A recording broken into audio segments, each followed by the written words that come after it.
again, everyone. Welcome back to another episode of Final Fantasy Brave Exvius. My name is Mars, and today we're going to talk about... Goodness, I don't even know how to title this.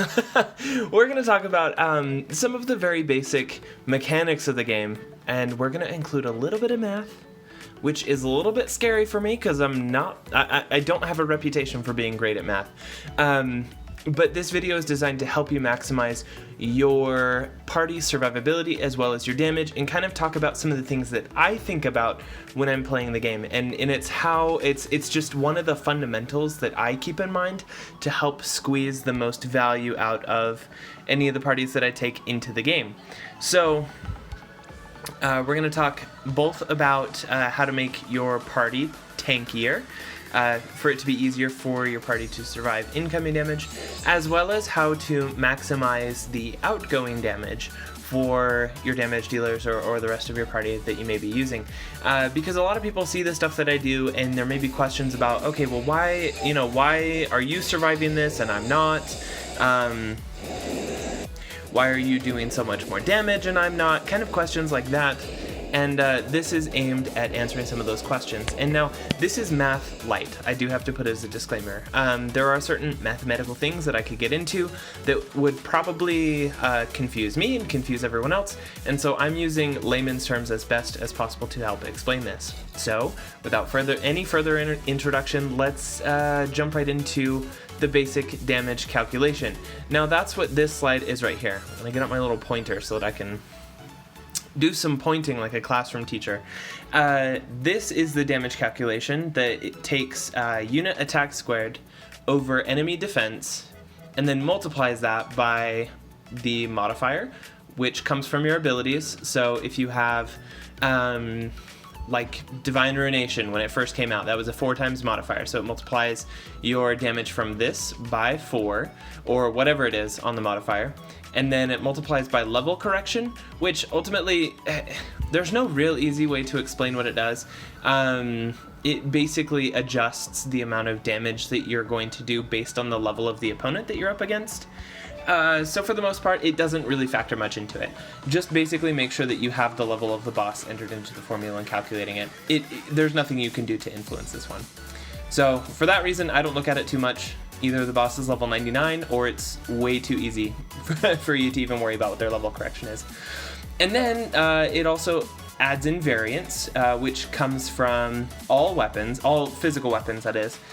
Even one-handed weapons, when you're dual wielding, have a slight amount of damage variance, and so it'll take whatever the average is, or it'll take your random roll, multiply that as well. And then the last thing is any additional multipliers, and this can include things like imperils or killers. So very basic math formula. This is something we want to keep in mind because this influences the functionality of our outgoing damage as well as our incoming damage as well. And this is most easily demonstrated with incoming damage. So I have this lovely Nier-themed party up against a Nier-themed boss. We're going to talk about the top ways to mitigate damage to your party first and foremost, and then kind of put it within the context of a little bit of math light, as well as some very, very simple calculations so that we're explaining the principles. This is not, neckbeard, number crunching sort of thing where it's like, all right, I gotta find out if I can meet this damage check. No, we're just illustrating the principles behind why each of these different options are as effective as they are. So when it comes to damage mitigation, on your party, there is nothing more effective than evade and resist. Meaning that if you can get your elemental resistance high enough, or your evasion high enough, and it melds properly with the fight, you mitigate damage completely. You take 0 damage. That's technically the most perfect damage mitigation there is. The problem with this, of course, and this is why we have these little asterisks, is that it doesn't always apply for certain fights, or it applies in certain places, or you have to be mindful of other things. So, again, if evade and resist are applicable for a fight, they are the best ways to mitigate damage. However, they're not always going to be an option, and we're not going to focus as much on these because when there is an evade or a resist strat available, that's usually what you see float to the top on YouTube or elsewhere as prevalent strats, because evade is just really easy. No healing required, no dealing with tank busters, none of that. You just soak up the damage and you don't really care. Same goes for resist. You can just eat up the damage, no bother to you. Now, the category number 2 of the most important things that influence your damage reduction for your party is, first of all, breaks. Breaks have the largest impact on anything in the game, period. Nothing is more impactful than breaks. However, there is the little asterisk again. If the boss is not attack or magic breakable, then breaks will not apply. However, I believe I saw a Reddit post very recently that mentioned that I believe it was like, it's only like 1 in 5 bosses that are not susceptible to breaks. So really uncommon to run into bosses that cannot be broken. So this is pretty much always going to be relevant for maximizing your damage reduction, and this is why breakers are so important. This is why if you don't have a meta tier breaker, you should pull for Aron when he comes. Like, it cannot be overstated how much this impacts your damage resistance, and we'll get into some example numbers here in a second. Now, tied together, after that we have cover and mitigation, and both of these do stack on top of each other. Cover is very important because not only does it intercept damage for allies, but it also mitigates it by an additional amount. And this cover mitigation will stack with general mitigation, as well as other mixed type mitigation, and we'll talk a little bit about how that works after this little diagram. So when you combine both these together, you're looking at a unit that takes dramatically reduced damage and helps your party survive much more easily. So these have the next greatest impact in keeping your party alive after breaks. And this mitigation can go for your whole party, it can go for your provoke tank or your provoke and cover tank or whatever. Having mitigation up has a larger impact on your survivability than this next category, which is buffs and barriers. Now, I'm not going to get too much into the math of buffs, because this is where things get a little bit beyond my pay grade. I usually just punch numbers into the FFBE equip calculator so that I can kind of figure out approximate numbers, but generally buffs do not make a significant impact on your survivability. Just in general, they are certainly helpful, and they help mitigate a lot of issues when you are broken yourself on your party, because buffs and breaks combine additively on yourself. So handy to have buffs on yourself when you're broken, and it does help and it does make a difference, but not nearly the same sort of difference that this middle category does. Now, in addition to that, we also have barriers, which effectively serves to increase your maximum HP. And this is probably, I would consider it to be the least optimal way to reduce incoming damage. It is really handy when you are aware of a strong tank buster or a strong threshold attack that's coming through. It can give you that little extra oomph to help survive, but it's not going to make the same difference as even increasing your break by like 4% or something like that. So handy, great to have. But definitely bottom tier as far as helping survival. And we're going to illustrate that a little bit here. That's what this diagram's all about. We have an example here of a boss, any generic boss, and a tank, any generic tank. And we're going to say, okay, after buffs are calculated, okay, we're assuming buffs are the same with this whole spreadsheet here. Buffs are the same each time, and boss would normally do 10,000 damage, however, we have a 50% break. Now, 50% break does not mean you reduce the incoming damage by 50%. It means you're reducing the boss's offensive stats by 50%. Now, let's go back real quick. Remember this? The offensive stat is squared, which means that you get an exponential effect when you reduce this value.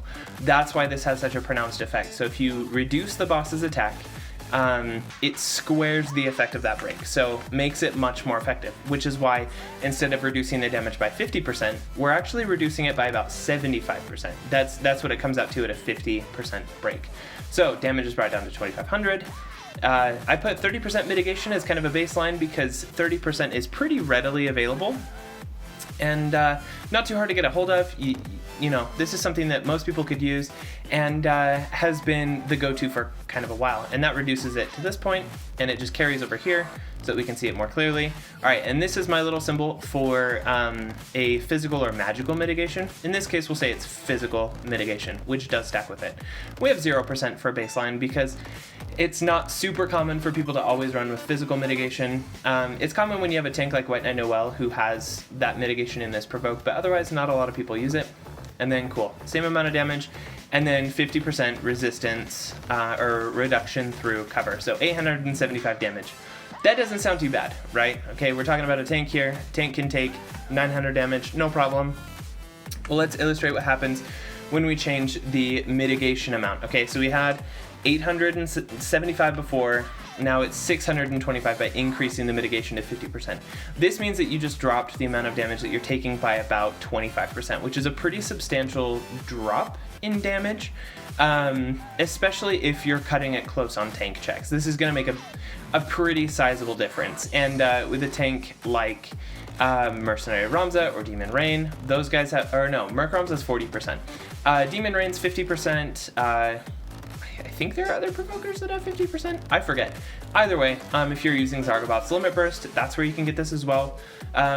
Makes a pretty hefty difference in terms of overall damage reduction. But wait, there's more. Now, if we add the mixed type resistance, which in this case, we're going to say physical, so it's not going to work against magic damage, and vice versa. But in this case, we're going to say 50% physical mitigation, which is only providable by White Knight Noel's Provoke. Okay, admittedly. You can do 40% with Pod 153, or you can do 30% with Coward Courage. And you can also get some from Seaside Nickel and Barusa. There's a few sources. None of them are at 50% except for White Knight Noel. You get 40% from Sea Card. Either way, it's to illustrate that, look at that, your damage drops again. So we're at 313 damage, which is down from 875. So we've cut it in less than half just with those two improvements. Now, it gets even better because we have 7-star tanks who have 70% mitigation on their cover and higher, which means that this is basically your new minimum. Now, if you factor that upgrade in over like the 4-star tanks we've been using or unenhanced tanks that only have 50% mitigation, this upgrade is pretty substantial as well. So we're all the way down to 188 damage at this point. All the way down from, what did we start with, 875? Yeah, so that's really big improvement. We're down to about 75% less damage, more than that. It's like 80% less damage than we originally started with. Now, that's all good and fine, but look what happens when you upgrade your break, okay? We went with a 74% break because it is possible to get higher with certain units, but 74 is basically what a lot of people are going to be running with Auron and Lauren. So right out of the gate, the biggest difference is that it takes this 10,000 damage and brings it down to 676-ish. If I recall correctly, a 74% break reduces your damage, your damage taken by like 93-ish%. I had the precise number when I did the math on this. So that's ridiculous. Cut that in half with mitigation, 338. Cut that in half again, 169. Bring that down by 70%. You're at 51 damage. Okay, so what sounds better? 875. Okay, this is what we got with like our old baseline stuff, right? This is what we've been rocking for a long time leading up to 7 stars, and now we're at 51. So you're looking at taking like 17, 18 times less damage just from combining these things, and this is the sort of thought that goes into my party management. And so when I have my breaker, I make sure I get those high breaks, I make sure I get that high mitigation, I get that high 50% provoke or like mixed mitigation. It can be 30% or 40%, whatever it is that you happen to have. This is fantastic. Cover mitigation and YMO. Your damage is in double digits now. And this is the sort of thing that I'm cognizant of when I'm building my party, because this mitigation stacks with this mitigation, which stacks with this mitigation, which is all helped by having super strong breaks. And hopefully that illustrates, you know, kind of the point behind some of the team builds that I do. I've built this out into basically a trifecta. These are the 3 units that will have the biggest impact on your survivability. Your breaker, as long as they can do 70% or higher, they're gonna have a massive impact on your ability to survive, like easy mode. After that, it's gonna be your tanks and whatever support that they provide in terms of mitigation. I generally favor White Knight Noel and Siegheart because they bring that 40 or 50% typed mitigation, so physical or magical mitigation, which stacks with Zargoboth, who is my favorite support in the game, and he brings 50% general mitigation at all times. And this combination is what makes your party survivable. Now, of course, this is ignoring elemental resistance, this is ignoring evade, but you're not always going to be able to evade, you're not always going to be able to resist. If you want your tank to be beefy and to be able to go up against most trials in the game, this sort of mentality is what you want to bring when it comes to building your party for maximum survivability. So that's what I'm always thinking about. That's how do I layer on the defenses? Now you'll notice we didn't really talk about buffs much, and that's because the impact of buffs is pretty nominal at best. I saw a post somewhere that was saying it was something like a 10% improvement in survivability or 10% improvement in damage when you're talking about the higher end buffs. Again, that's math that is complicated and it varies unit by unit, and that's because buffs scale off of your base stats. So if you have low base stats, a buff is going to do very little for you. If you have higher base stats, a buff is going to do more for you. The reason why I don't think too much about buffs is because I bring a unit who can provide some of the stronger things, such as the damage mitigation, or even the elemental resistance, or even the evade tanking, right? Because he can do all those things with Zargaboth. I don't even think about buffs because he provides buffs along the way with the big thing that he does, which is the damage mitigation. Kind of the same thing with, Elephim is another good example. Yes, her limit burst is a huge break. It also provides buffs, so no need to even think about buffs when the main benefit you're going for is breaks. So anyways, that is talking about keeping yourself alive. Now when it comes to damaging bosses, again, we have some similar principles to follow because it uses the same damage calculation just pointed at the boss. So there are two things that influence damage against the boss more than anything else. Number one, it's the breaks that you're able to apply. That is the same as it as it is for survivability. It's one of the biggest impacts. However, if a boss cannot be defense or spirit broken, this is not going to help you with your damage output. Now, the type of damage that you're doing also has a huge impact on it. And what I mean by this is considering the target's defense and spirit when building your damage dealers. The Iron Giant is an excellent example of this because his defense is something like 10 times higher than his spirit, meaning that you do 10 times more damage on a mage than you would with a physical damage dealer. So choosing a damage dealer against your chosen type of enemy, this is going to make a bigger impact. However, it is worth noting that the overwhelming majority of bosses in the game have very similar defense and spirit, meaning that mages are only slightly favored most of the time. It may not even be worth choosing over a better physical damage dealer or a hybrid one or whatever. That's just something where if you may not have to concern yourself with it too much, but if there's a damage check that you're up against, or if you're looking into someone like Iron Giant or Blood Moon where physical damage is basically out, this is where type of damage would come under consideration. So moving beyond that, because sometimes we can't control these, the things that we can control, the next three biggest impacts or factors for damage are going to be damage variance, which come most notably from two-handed weapons. On average, two-handed weapons will give you a 30% boost in damage because that's what their average variance is. But if you use more exotic weaponry, like I believe bows have a wider damage variance range, which is awesome. Just check the individual weapons that you're equipping, and each of them have a select range. For intents and purposes, for today's calculations and just analyzing it, I'm using Lionheart as the example because this is kind of your baseline two-handed damage variance weapon with an average of 30% increased damage. Now, the next one from that is killers. Killers are a huge deal because they are a flat modifier that is added to the very end of the damage calculation and increases your damage to the target by that percentage. And it is worth noting that you do get diminishing returns on killers as opposed to, or you just get diminishing I cannot talk. You get diminishing returns on the impact of killers if you're close to the cap. Your biggest increase in damage is when you get 100% killer and you double your damage, and then you get incrementally less from each percentage of killer increase, I think. Again, I'm not good at math. However, you should pretty much always be gearing with killers in mind because that's going to increase your damage by a lot. Now, the next one after that is imperils. And how helpful imperils are is going to depend entirely on the strength of the imperils that you have available to you. If you have a 50% imperil, that increases your damage by 50%.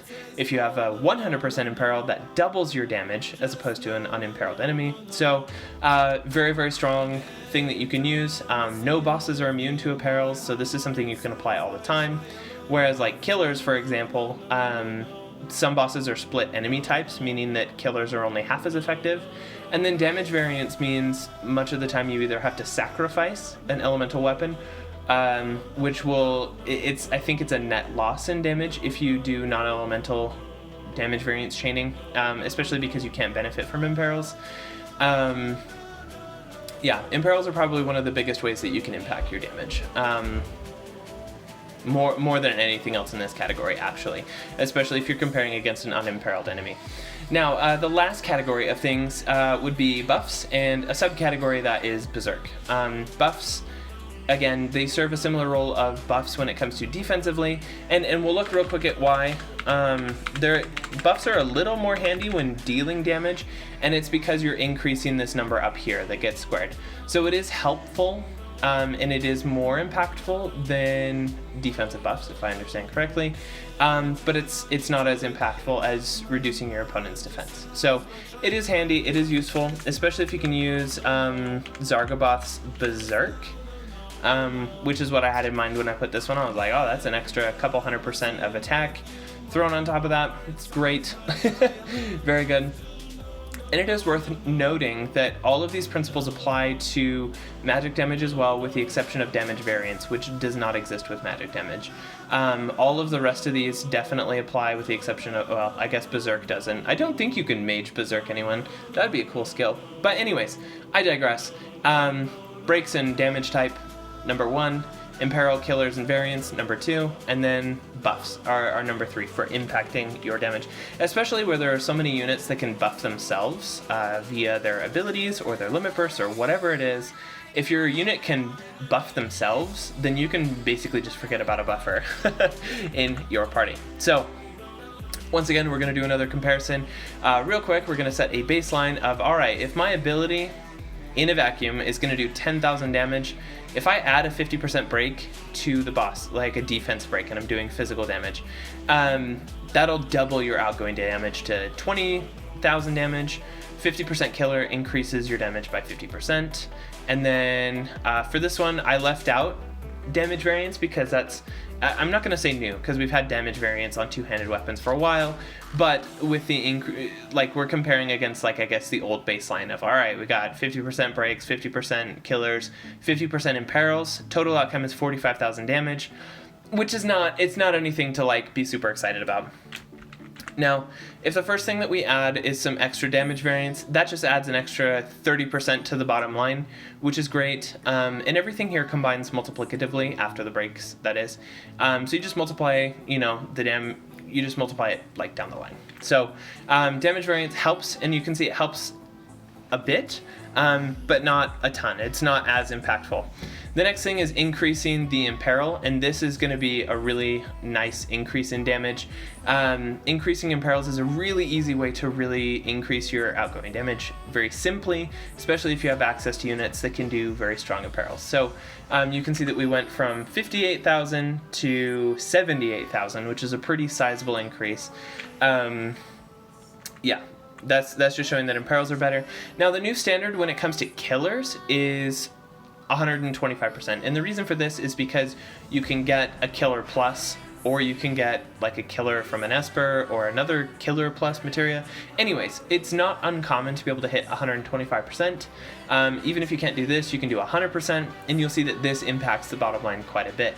So already we're almost at triple the damage that we were at just by bringing up our killers and our imperils and adding a little damage variance. Now, the last thing, and you'll see that this blows up the number. So you can see we're at 117, okay? Now, if we up our breaks, we're at 225,225 damage. And this is factoring in that boost in killers, the boost in imperils, the damage variance, and of course the big fat break. Now, the difference in breaks, a 50% defense or spirit break is going to increase your damage by 100%. It's going to double your damage.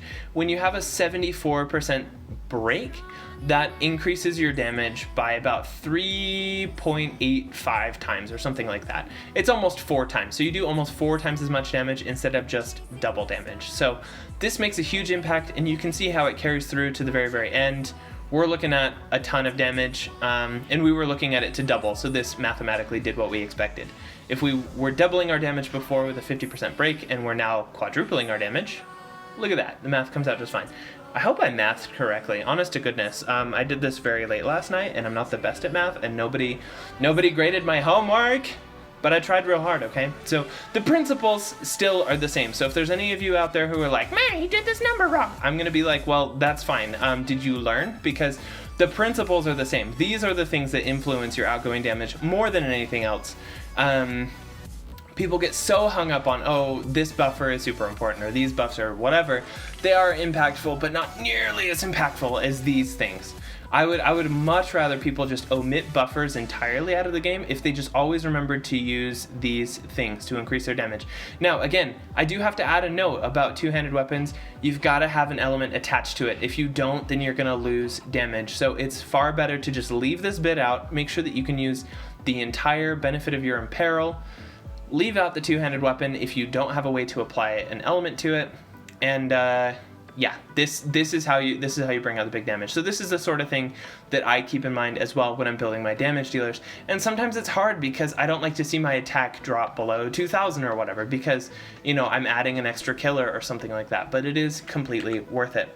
So when it comes to putting together your damage dealers, of course, the number one thing you want to keep in mind is, can I break the defense and spirit of the enemy that I'm going up against? And if the answer is yes, take a breaker. It will help you more than anything else. Pull for Orion. If you don't have a good breaker, like I repeat, get the good breaker. Get them now. They will make everything that you touch die. Like they are the best part. They are more impactful than anything else in the game.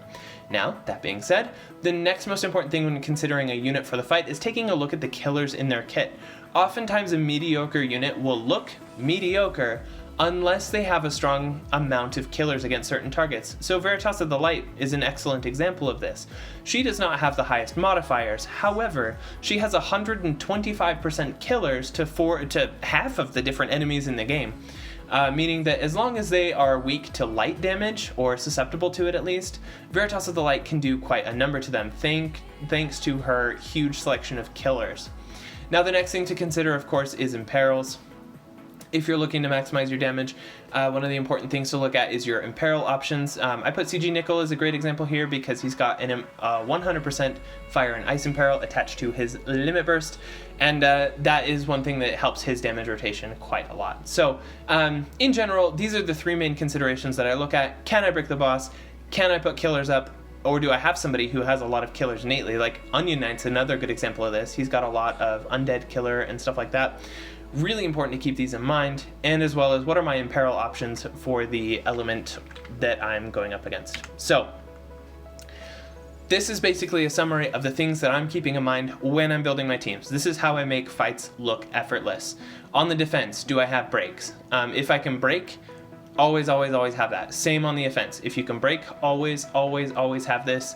And this is why, look, I understand some of y'all are super partial to Bosch, or you're super partial to other units that can break by decent amounts.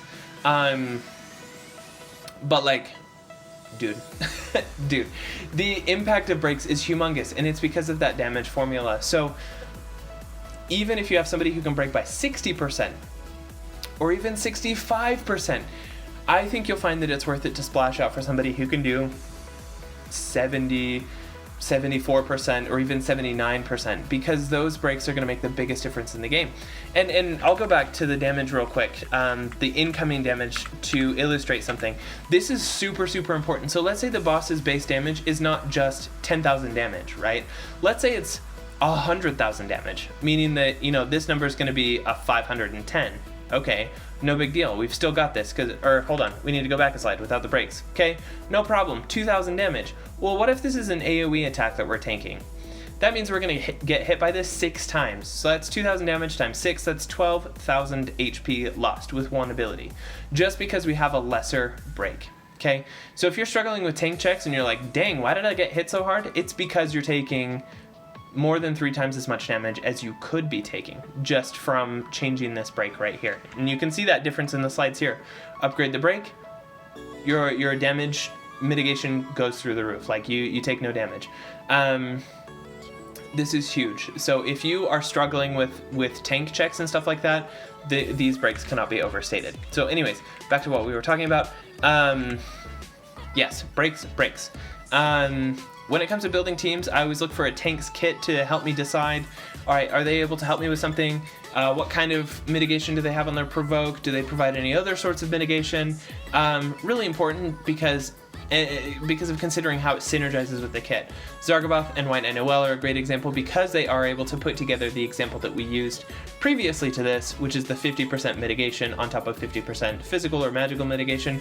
Huge combo for massively reduced damage. Now, again, mitigation, I've just been talking about it, it's everything.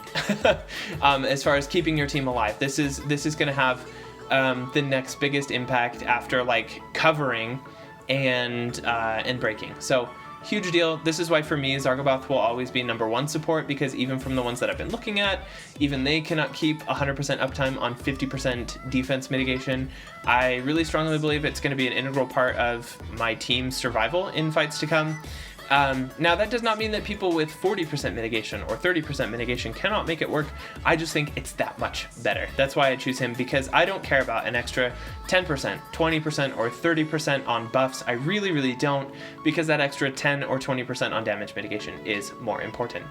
Now, as far as the remainder of the things I'm considering with offensive builds, look at those killers. Whenever I'm looking at a new fight, I always think in my head, who do I have in my roster that has killers for that thing? Because even if it's Dark Knight Cecil, if he's going up against a human opponent, he's going to do a lot more damage than you might expect. The same goes for units like Jiraiya or Veritas of the Light or Onion Knight, who are generally underfavored, but they have strong killers to help back them up. It doesn't make them the most well-rounded recommendations for investing in the long run, but it does make them good options for those particular fights, especially if you're struggling with damage. Now, of course, imperils are the other thing. Always keep in mind your imperils. Bring them if you can. Bring units that favor weapons that imperil whatever the boss is weak to. This is the next thing to help your damage. And I'm always thinking about units that can do multiple things at once. Because of how important breaks are, Elephim, great breaker. Her LB, very strong. 75% AoE full break, lasts for 3 turns. With a little help, she can keep that up very easily. And then the bonuses, you don't have to go without buffs, because I know I've kind of ragged on buffs a little bit. They are important, they are very helpful. But what's more important? The breaks. But she also throws in buffs. She throws in great buffs. She also throws in a lot of other utility with her kit as well. That's why for me, great unit. I wish I could pull some. Howl, if you're looking to foster any Eliphims, I mean, I have space for 4 at least, so just let me know. But yeah, that's the other reason why Zargaboth is so huge, because yeah, I get the breaks, or I get the buffs, but I get that thick mitigation. So same sort of thing. They combine multiple things into one roll. You don't have to go without the buffs. You just want to make sure that you're adding value in addition to that. And I think that's a good thing to keep in mind with CG Nickel. Nickel's got buffs. He's also got mitigation. He's also got elemental resistance. He's also got MP refresh. So as long as you're using him to combine those things and not just for a buffer, which I think it's a stupid thing to go for a unit for, is for buffs alone. Get all the kit, get all the stuff that you could possibly need. So quick review. This is why this is so important. If you break your opponent's attack and then it gets squared, hugest deal. If you break your enemy's defense, once again, you're seeing multiplicative returns on it because it's in the denominator of the calculation. So if you reduce this by half, you're increasing the value above it by substantially more, which in the end influences all of the outcomes that come after that. So breaks are king, okay? Remember. If you can break something, always bring a breaker. I know that you're like, well, I can get by with botch breaks, or I can get by with so-and-so's breaks that are, 55, 60, 65%. Yeah, you can get by, but do you want to kick ass in this game? Because if that's what you want those thick breaks. You want the 2B, you want the Krylo, you want the Lauren, you want the Auron, that's his name. Favorite guy in FF10. Go for those units. They're going to make the biggest difference in your gameplay. There's something I always keep in mind. And then after that, it's some of these other things that we're talking about. The flat multipliers at the end. This includes mitigation if you're talking about your damage mitigation if you're receiving damage, or your imperils and killers. So just as a recap, breakers rule. After that, mitigation is king for surviving. Imperils and killers are king for damage. I didn't really talk about chaining much because I think most of us are pretty familiar with it. Always elemental chain, forego non-elemental chaining for variance because it's not worth it if you can't imperil it. And yeah, that's been an overview of kind of some of the stuff that goes through my mind when I am building a party. This is just, it's not meant to be any hardcore math. It's to help illustrate some of the things that I think about when I'm doing some party building. So I know this went a little bit long. I apologize for that. If you enjoyed it, please let me know in the comments below. I did my best to try and make this as understandable for most people as possible. So if there's anything that you didn't understand, please let me know. Please tell me in the comments. Tell me on Discord. I'm happy to hear your feedback because this is pretty different from anything I've talked about before. I stretched out of my comfort zone and attempted to do math. So be gentle on me if I screwed it up. And thank you guys so much for watching. I'll see everybody in the next video.